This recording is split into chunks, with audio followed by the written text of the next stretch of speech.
This is going to be a video tutorial on how to strike through text using Google Docs. I'll be using Google Chrome on a Windows PC for this. Let me jump over to Google Docs here. Okay, I'm on Google Docs now and I have a little project opened up. To strike through text, I'll be showing you two different ways to do this. Say that I wanted to strike through this top line here.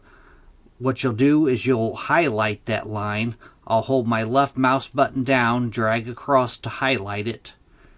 And then the first way to do this is to go up to the Format tab up at the top, click on Format. Then you'll go down to where it says Text, put your mouse over Text, and then you'll go over to where it says Strike Through, and I'll select Strike Through. That's method one of how to strike through text. I'm going to press Ctrl Z to back up. Method two, you want to highlight the text.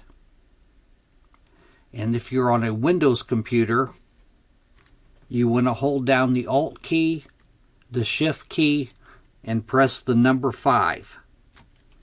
If you are on a Mac computer, you want to hold down the keys Command, Shift, X, and you will get the same results. But that is how you strike through text in Google Docs. Thanks for watching.